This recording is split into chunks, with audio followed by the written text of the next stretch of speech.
Lily Carter stepped off the county van with one bag and a question lodged in her chest like a stone. Would anyone here remember her birthday? By the time Ashford Grace forgot she ever existed, Lily was already in the ground. No name, no mourners, no one to say her story out loud.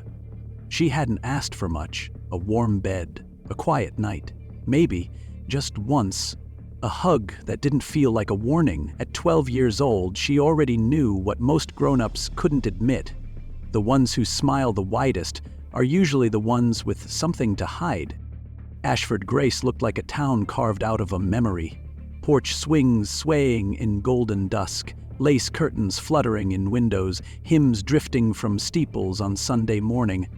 But the danger here didn't lurk in shadows. It shook your hand, it brought pie, it prayed over dinner and watched from the pews. The rot wasn't underground, it was inside the walls, welcomed, nurtured, and dressed in its Sunday best. Evil didn't sneak through this town. It was expected. In spring 2024, Ashford Grace bloomed again. Dogwoods opened like white flames along the sidewalks. Children played, flags waved, but the wind carried something new that season. It whispered a name the town had tried to bury once, beneath silence and scripture. This time, they wouldn't forget it. Because this time, the story didn't end with Lily Carter. It started with her. This is her story, unearthed by Grim Vault. At the center of it all was the Whitmore family. Pastor Daniel Whitmore wasn't just the town's preacher, he was its anchor. In Ashford Grace, his word carried the weight of scripture, often quoted more than the Bible itself. People trusted him to bless their newborns, bury their dead, and guide their souls in between. Every Sunday, the pews overflowed, not for God, but for Daniel. His sermons made front-page features in the local Gazette. Some townsfolk said listening to him was like being seen by heaven itself. His wife, Evelyn, matched his presence with poise. Always in modest dresses, always with fresh lipstick and a casserole dish in hand. To newcomers, she seemed like the kind of woman who left handwritten notes in lunchboxes and prayed before boiling water. And then there were the twins, Caleb and Noah, smart, handsome, on track for Ivy League futures. They had the kind of good looks and manners that made people say things like, raised right. They were prom kings in the making, academic stars, local legends before they could legally drive. The Whitmores were a portrait of Southern grace, framed in faith, polished by praise. But myths are made to hide monsters. In January of that same year, a new name quietly appeared on the county foster placement roster: Lily Carter. She was 12 years old and already felt like an afterthought in a world that had never made space for her. When Lily was 10, she watched paramedics roll her mother's body over crayons and cereal bowls. After that, she stopped asking questions. She learned to measure people by distance, not kindness. She learned to disappear without leaving. The caseworker's notes were short but revealing. Requires structure, stability, and nurturing faith. She needed more than food and shelter. She needed something sacred. The Whitmores were described as perfect, faithful, safe. They painted her a room in pastel pink, strung up fairy lights, laid a Bible on the dresser, and a stuffed bunny on the pillow. During the interview, the smiles came easy. Daniel's voice softened as he said, "We believe in redemption." Evelyn added, "Every child deserves to feel wanted." On a gray, rainy Wednesday, Lily stepped out of the county van, gripping a duffel bag in one hand and a crumpled drawing in the other. It was the only possession she guarded with true urgency.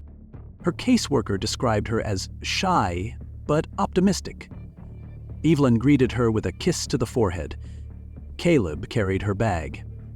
Daniel called her a blessing from above. Ashford Grace welcomed her with open arms. But not for long. She did what was expected. Quiet, helpful, eager to please, she kept her shoes clean and her answers short. She prayed at dinner, laughed at Caleb's jokes, and never asked for seconds. And for a brief moment, she let herself believe she'd found something close to safe. Then the bruises came. Teachers noticed her fading. She flinched at raised voices. Her drawings grew darker. Neighbors started seeing her walking alone at odd hours, barefoot once, despite the cold. One kid swore he saw her locked out after dark, knocking on the back door. But people brushed it off. After all, she was in the Whitmore home. She had been saved, hadn't she? Inside, Lily was unraveling. The boys were merciless, not just mean, methodical. Caleb led the charge. Noah followed. They insulted her clothes, mimicked her speech, pushed her down when no one was watching. And when Lily gathered the courage to whisper what was happening, Evelyn said she was spreading lies and tempting destruction into a godly home. Daniel was worse. He told her pain was part of the process. God breaks us to rebuild us, he said. He tests his favorites the hardest. Lily prayed, but it wasn't for grace or forgiveness, it was for escape. She stopped showing up to school. The explanation was homeschooling. The reality was crueler. Lily was no longer seen as a child. She became invisible, a servant, a scapegoat, a prisoner in a house with hymnals on the shelf and rot in the walls. March 14th was supposed to be uneventful, a Thursday, chilly but clear. Instead, it became the night Ashford Grace lost its innocence, if it ever had it to begin with. Evelyn had left town for a weekend church retreat. 2 nights of prayer, potluck, and praise. Daniel claimed he was spending the evening with a grieving family, offering pastoral counsel and scripture. But back at the Whitmore house, the only thing brewing wasn't comfort, it was cruelty.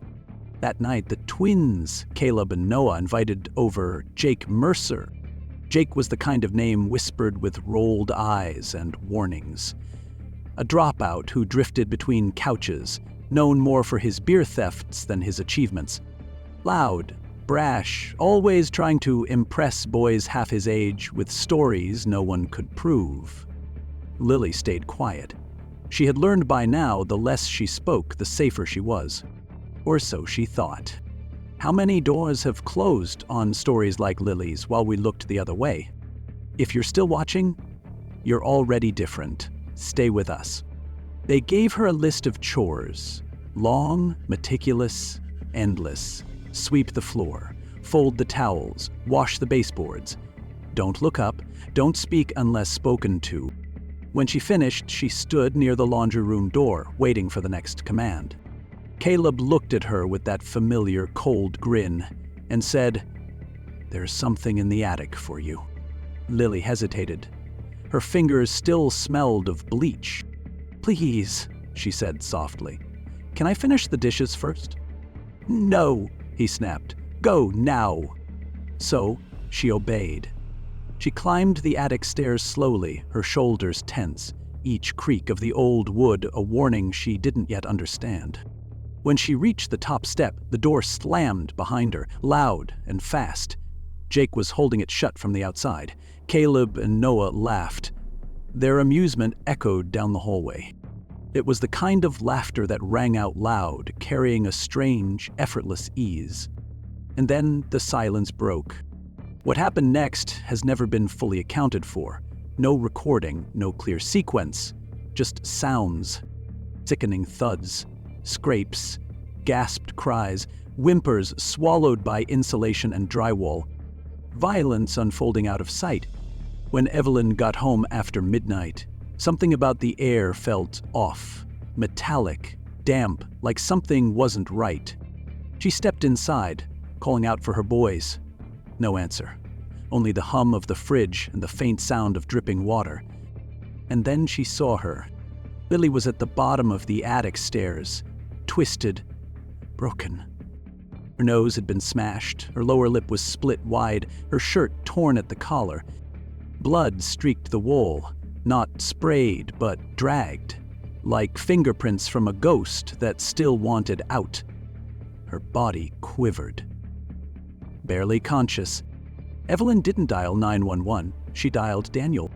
At 2:14 a.m., while Ashford Grace slept beneath quilts and crosses, the Whitmores disposed of what remained of Lily Carter. They wrapped Lily's body in trash bags, not with care, with haste. She weighed less than a suitcase. Daniel carried her like a chore. Evelyn opened the hatch, rain on her face, mascara trailing but expression blank. The SUV disappeared into Blackthorn Forest. Once a place of worship, now just woods and silence. Daniel dug without a word, like the earth owed him something. As they lowered the bundle, a pink bead from her necklace slipped from the plastic. It flashed once under the light, then disappeared. By sunrise, the lie was already polished. She ran away.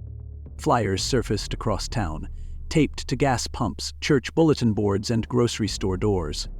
Evelyn wept beneath a cross. Daniel delivered a sermon on trials and faith. Caleb posted a TikTok tribute, Lily's photo dissolving into piano chords. But they hadn't lost a daughter. They had buried a witness? Ashford Grace lowered its eyes and moved on. Would you have? Or would you have asked what no one else dared to? If you're still with us, comment, "I wouldn't look away." Let's make sure Lily's silence doesn't happen twice. Then came the storm. 3 weeks later, high winds ripped through the county, trees downed, power lines scattered. A couple hiking near Blackthorn noticed something strange. A smell. Their dog dug frantically at the soil. Ears pinned back, tail low. Police arrived within the hour. They found plastic. Folded over itself again and again. Inside was the body of a girl, small, bound, forgotten. Lily Carter had been found. They found her. But will they face what she lived through? If you're still with us, comment "I believe her" because no one else did, until it was too late.